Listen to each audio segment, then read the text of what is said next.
Bismillahirrahmanirrahim. Assalamualaikum warahmatullahi wabarakatuh. Alhamdulillahi rabbil alamin. Wassalatu wassalamu ala ashrafil anbiya'i wal mursalin. Nabiyyina wa habibina Muhammadin sallallahu alaihi wa ala alihi wa ashabihi wa man tabi'ahum bi ihsanin ila yaumiddin. Wasallama tasliman katsiran amma ba'd. Ma'asyiral muslimin dan muslimat yang semoga dirahmati oleh Allah Subhanahu wa taala.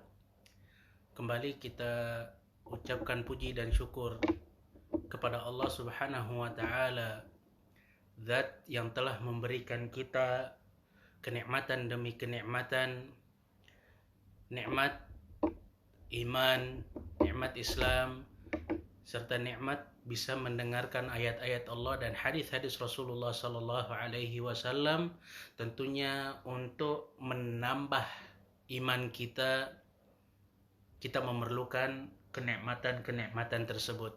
Salawat dan salam semoga tetap tercurahkan kepada Nabi besar Muhammad sallallahu alaihi wasallam, istri-istri beliau, sahabat-sahabat beliau, anak-anak beliau, serta pengikut beliau hingga akhir zaman nanti. Ahibbati fillah, rahimani wa rahimakumullahu jami'an. Di pertemuan yang ketujuh ini, kita akan membahas satu hadis. Hadis ini juga nggak kalah pentingnya dari hadis-hadis sebelumnya. Bahkan disebutkan oleh para ulama, di dalam hadis ini ada kaedah yang agung, kaedah yang besar di dalam barometer amalan seseorang itu diterima atau ditolak oleh Allah Subhanahu wa taala.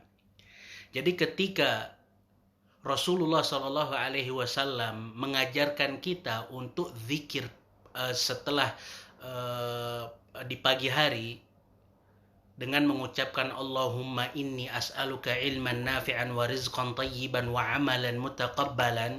Ya Allah, aku meminta kepadamu ilmu yang bermanfaat, rezeki yang baik, serta amalan yang diterima. Doa ini itu ngajarin kita bahwasannya kenapa kok Rasulullah Shallallahu alaihi wasallam masih berdoa kepada Allah agar amalannya diterima. Bukankah ini pertanda besar bahwasannya sosok baginda Nabi besar Muhammad Sallallahu Alaihi Wasallam itu takut kalau amalannya nggak diterima?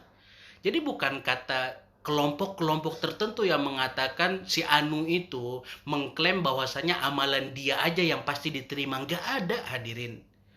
Ini jelas-jelas Rasulullah Shallallahu Alaihi Wasallam mengajarkan kepada kita di antara zikir dan doa kepada Allah, ya Allah, aku meminta kepadamu ilmu yang bermanfaat, rezeki yang baik, serta amalan yang engkau terima.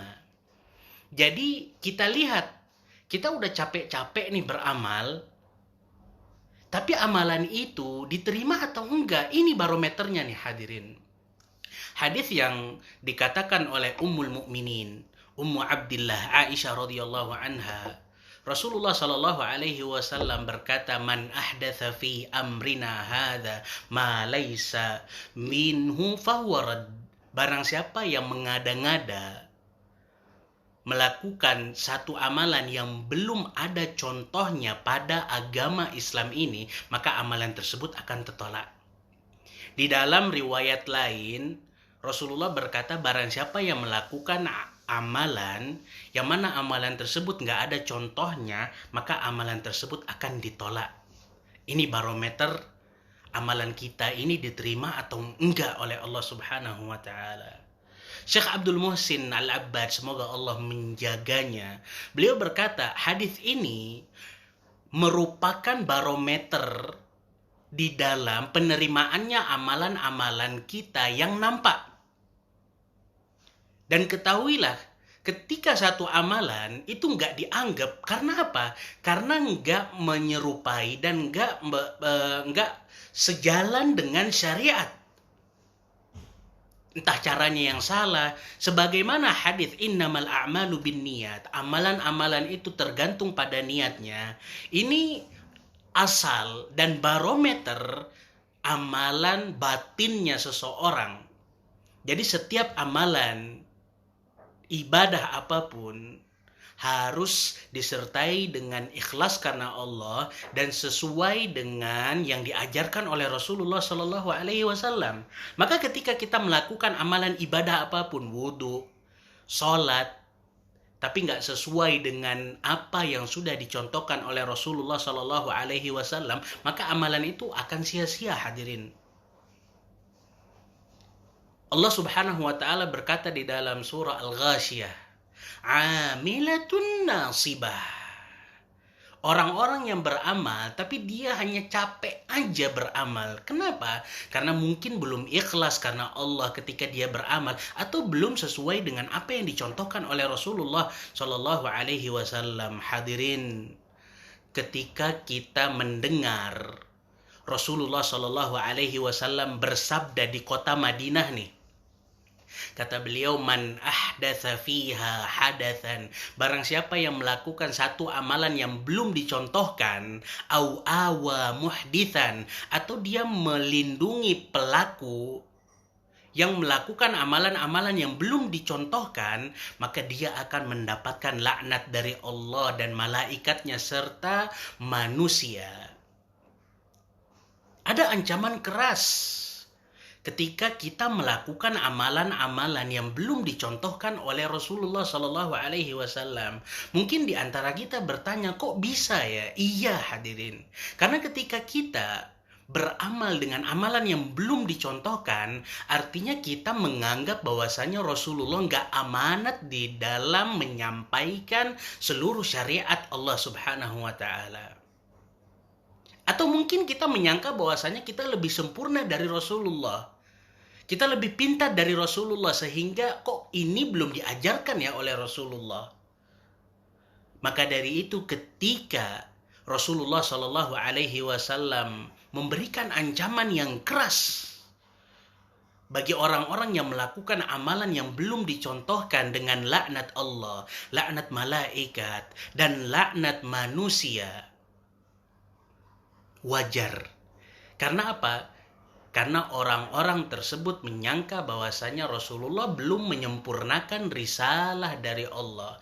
Padahal jelas-jelas ketika Allah Subhanahu Wa Taala turunkan satu ayat, al-yauma akmaltu lakum dinakum wa atmamtu alaikum ni'mati wa raditu lakumul islam dinan. Pada saat hari ini, di hari Hajjatul Wada, telah aku sempurnakan bagi kalian nikmatku dan agamaku. Agama ini sudah sempurna, hadirin.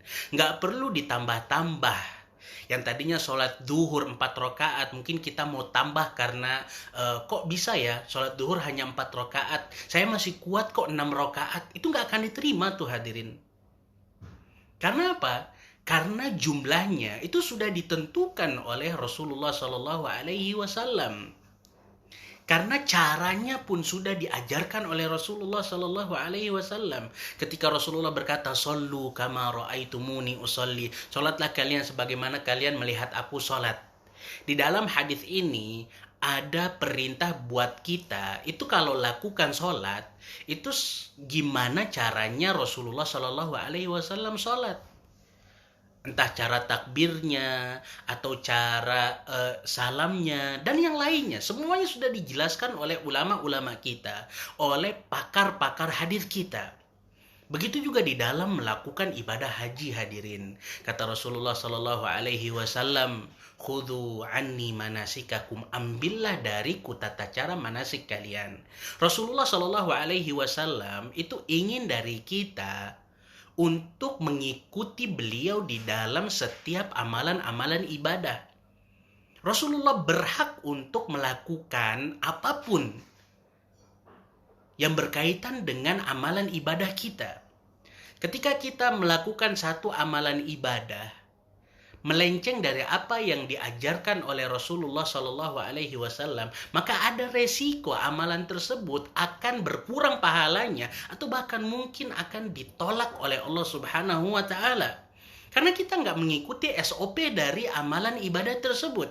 Ketika satu kantor membuat SOP nggak boleh ini, nggak boleh itu, nggak boleh itu, kemudian kita melanggar tuh SOP dari kantor itu, pasti kita akan dikurangi gaji, atau diskors, atau bahkan mungkin dikasih surat pemecatan.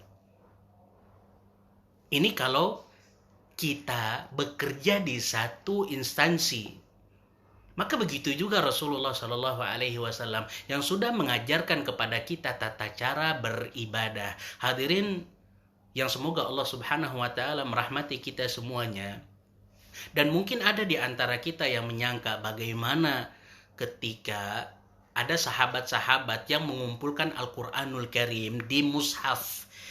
Dan kita katakan, kata Syekh Abdul Muhsin, semoga Allah menjaganya, hal ini itu enggak termasuk dari hadis di atas.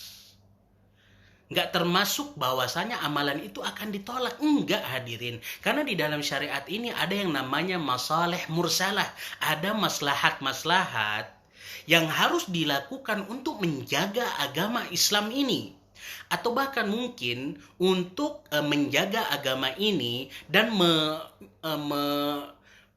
mengantarkan kepada pemahaman tentang agama ini. Maka dari itu ada dibukukannya ilmu-ilmu bahasa, ilmu-ilmu nahwu. Itu merupakan satu amalan yang disebut maslahat mursalah. Maslahat yang memang diperlukan nih hadirin. Maka jangan sampai kita salah kaprah di dalam memaknai dua bab yang berbeda ini. Ma'asyiral muslimin dan muslimat rahimani wa rahimakumullahu jami'an. Lagi-lagi saya katakan dan kita katakan, sudah cukup sebenarnya apa yang sudah diajarkan oleh beliau. Ketika ada seorang sahabat yang niatnya baik nih, tapi beliau menyembelih hewan sembelihan sebelum waktu sholat Idul Adha. Itu kan sebenarnya dia beribadah, kemudian niatnya baik, tapi karena caranya yang salah, amalan itu nggak diterima tuh hadirin. Bahkan kata Rasulullah Shallallahu Alaihi Wasallam, syatuka syatu lahmin. Hewan sembelihanmu, kambingmu itu hanya kambing yang memiliki daging. Artinya apa? Di dalam riwayat lain, Rasulullah memerintahkan dia untuk mengulang sembelihannya. Pertanda bahwasannya agama itu sudah menentukan semuanya. Waktunya ya sudah ditentukan, jumlah bilangannya pun sudah ditentukan. Tinggal mau atau enggak kita mempelajari hal-hal tersebut. Ketika Rasulullah mengajarkan kepada kita untuk sholat, sebagaimana beliau sholat, artinya kita dituntut untuk mempelajari gimana ya caranya Rasulullah Shallallahu Alaihi Wasallam sholat. Jangan sampai kita melakukan dan mengada-ngada amalan yang belum pernah dilakukan oleh Rasulullah di dalam sholat ataupun di dalam amalan ibadah lainnya. Maka dari itu hadirin, di pertemuan yang ketujuh ini, hadis yang kelima ini, ada kaidah besar. Kaidah yang mengajarkan kita bahwasannya di sana itu ada amalan-amalan yang ditolak oleh Allah Subhanahu wa taala. Bukan kata ustadz, bukan kata ini, bukan kata itu, enggak, kata Rasulullah kok ini. Kata Rasulullah Shallallahu Alaihi Wasallam, barang siapa yang melakukan satu amalan, yang mana amalan tersebut nggak ada contohnya, maka amalan tersebut akan tertolak. Berapa banyak ketika kita melakukan satu amalan-amalan, maka barometernya sudah sesuai dengan apa yang ditunjukkan oleh Rasulullah Shallallahu Alaihi Wasallam atau enggak ya? Ini menunjukkan kepada kita tentang pentingnya kita berilmu. Berilmu tentang sholat, berilmu tentang puasa, berilmu tentang zakat. Minimal berilmu tentang apa yang kita perlukan. Ini saja yang bisa saya sampaikan. Kurang lebihnya saya mohon maaf. Semoga yang sedikit ini bisa bermanfaat. Wabillahi taufiq wal hidayah. Aqulu qawli hadza wa astaghfirullah li wa lakum wa lisairil muslimin. Subhana rabbika rabbil izzati amma yasifun wa salamun alal mursalin walhamdulillahi rabbil alamin. Assalamualaikum warahmatullahi wabarakatuh.